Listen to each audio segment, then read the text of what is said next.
প্রিয় গাইস, আসসালামু আলাইকুম। মানে আমাদের যে সমাজের মসজিদের একজন লোক আজকে আমাকে বলছে, ভাই দিন দিন মানুষ কমে কেন যাচ্ছে? তারাবিতে আড়াই কাতার হয়, কখনো 3 কাতার হয়, বুঝছেন?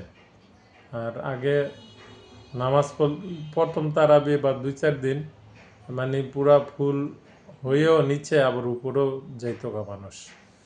তো এখন মানুষ কমে গেছে গা। আমার একজনে জিজ্ঞাসা করতেছে কমে কেন? আমি কি কমে কেন, এটার তো সমস্যা অবশ্যই আছে। সেটা করলে আপনাকে শত্রু হয়ে যাবো গা। ঠিক আছে, কি শত্রু হয়ে যাবেন গা কন? আমি কই না নিতে পারতেন না খুব বললে, কারণ হয়েছে ওরা না নিতে পারবো বলেন। আমি কই যে জায়গায় বেদাত হবে, বেদাত হলে লোকজন কমবেই। হ্যাঁ, সঠিক আমল চালু করেন, দেখেন লোকের কোনো অভাব পড়তো না, সবাই নামাজ পড়বো। আমি কি আপনি আমার সাথে চলেন একটা মসজিদে, সেখানে এখন পর্যন্ত বা শেষ পর্যন্ত দেখবেন যে মানুষ জায়গা দিতে পারে না, যারা দেরিতে যায় তারা নিচে বসতেই পারে না। তো ওই জায়গায় কেন বেশি মানুষ হয়? ওই জায়গায় আমি আমি এই জায়গার থেকে আর জায়গায় গাড়ি ভাড়া দিয়া, এখান তো গাড়ি ভাড়া দিলে যদি আপনি ভাঙ্গেও যান তো 30 টাকা ভাড়া লাগে। এত দূরে যেয়ে আমি নামাজ পড়ি, আমি তৃপ্তি পাই, ওখানে কোরআনের তেলাওয়াত শুনতে তৃপ্তি পাই। আপনার এখানে তো শুনতে তৃপ্তি পাই না, তো এখানে মানুষ কেন থাকবো? কি বলে, যে বলে আইন জানে না যে কি তেলাওয়াত করতেছে।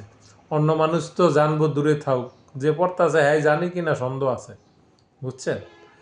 তো ভাই এই যতই কথা বলেন, যেমন বলছে না যে কয়লা ধুইলে যায় না ময়লা, এমন আমাদের ভিতরে কয়লা হইয়া গেছে গা ভাই, বুঝছেন? ধুইলে ময়লা যাইত না। আবার যারা না বুঝে দিন সম্বন্ধে তারাও কি এটারে নিয়ে কথা বলে, বুঝছেন? এই কয়দিন আগে গ্রামে গেছিলাম, গ্রামে যাওয়ার পরে মানে যেই ছেলেগুলা মানে কোরআনে হাফেজ হাফেজ হাফেজ বুঝেন তো, হাফেজের কত মূল্যায়ন আল্লাহর কাছে। সে হাফেজের মূল্যায়ন করে না, হাফেজের যে কথা বলে ওই কথা শুনতেই পারে না। মানে আমার গ্রাম 3-4 জন হাফেজ হয়েছে, হাফেজের শত্রুই আছে গ্রামের বাকি লোক, বুঝছেন? মানে আল্লাহ বুঝেন, হ্যাঁ গো, বাতিলের বিষয় নিয়ে কথা বললে শত্রু হয়ে জায়গা, বুঝছেন?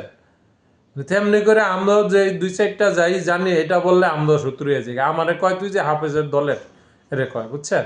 তো এইভাবে এই সমাজের ধ্বংস করতে আছে, সমাজ নিচে যাইতে আছে গা। এটা হইলো ওই যে ধর্ম ব্যবসায়িক আছে না, পীর ধর্ম ব্যবসায়িক, এই ধর্ম ব্যবসায়িকটা মানুষের এরকম করছে, বুঝছেন? এদের আজ থেকে সাবধান, বাচ্চা থাকবেন এই পীরের হাত থেকে।